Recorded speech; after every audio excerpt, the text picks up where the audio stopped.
Now, a serious question in regards to this.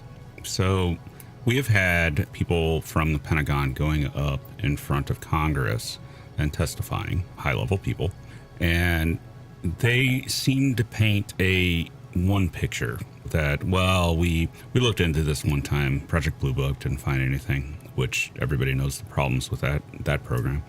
But they don't seem to mesh with what OSAP did. In other words, surely they must know about Valida's database, which is classified, but they have access to that. Surely they must know about the Nimitz event. Surely they must know about a lot of things. But the thing is, they don't seem to present, whenever you ask Pentagon officials, they don't seem to present a deep knowledge of the subject that they almost certainly have. And to make it even broader, if there is something here, an alien civilization's presence, that is the biggest national or global security threat ever to face humanity, why do you think that is? Are they just saying, we can't do anything about this, so downplay it? Or do you think that there's just some sort of cultural problem in the Pentagon that makes them downplay the potential of this, the potential national or global security threat of the UFO phenomenon? Well, I think the Pentagon has been sort of operating in I guess, a mode of secrecy since the very, very beginning. I mean, the Roswell event happened in Roswell, New Mexico, back in July of 1947, but it also happened in an area of extremely high security in New Mexico, where a lot of the nuclear technology that was fundamental to the United States national security was right there. The place was crawling with Soviet spies back in 1947. Stalin wanted to get his hands on this technology. So this so-called crash of Roswell happened right in an area and at a time where the only possible reaction was to classify it at the absolute highest levels to prevent sort of an army of foreign intelligence agencies from getting their hands on it. So the very genesis of the modern UFO era was a deep dive in terms of the Department of Defense into the classified arena. And it has remained like that ever since. So I think you're absolutely correct. Decade after decade, all the way through the Project Sign, Project Grudge, which ended in sort of the late 1940s. It evolved into Project Blue Book, which ran for a dozen plus years and ended in 1969.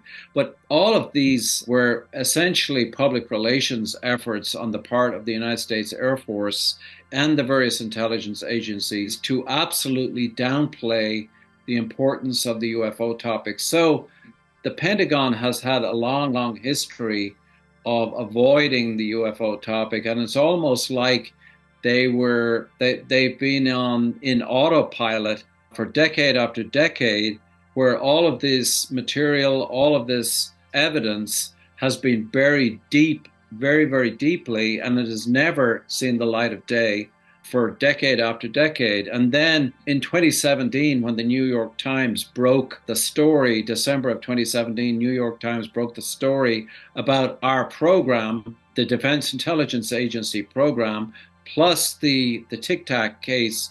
It kind of blew this sort of complacent arena of secrecy. It blew it out of the water. And the years since then, it's been sort of the Pentagon and the Department of Defense have been playing catch up with the events that have unfolded. You had the UAP task force that was originated in the United States Navy, that was around the 2018 timeframe, 2017 timeframe, I believe. And that was a really proactive scenario within the Department of the Navy, where a lot of pilots were being interviewed regarding UFOs. But the UAP task force did not last very long. It was the leadership of the UAPTF was disbanded pretty quickly because the Pentagon bureaucrats did not like what was happening in terms of the UFO topic itself starting to surface in the media, which is what they had been successful in burying the previous 4 or 5 decades before that. And then the genesis of the early version of AARO was an organization called AOIMSG.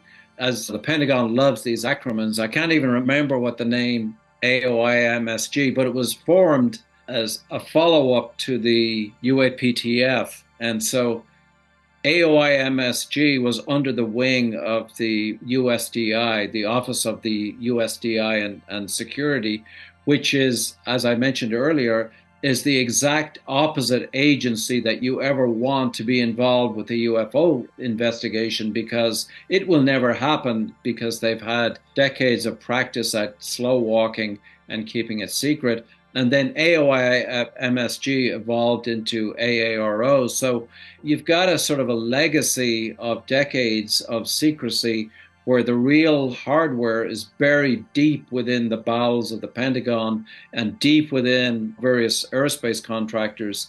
And that's the way it has been for decades. So the idea of sort of waking up this slumbering beast, which has sort of started to happen in the last 6 years, I think it's a very long-term project to actually have any kind of success, because I think the Pentagon is used to essentially blowing this UFO topic off. And the standard line from the Pentagon since the closure of Blue Book in 1969 has been that the United States does not investigate UFOs. It has no interest in UFOs.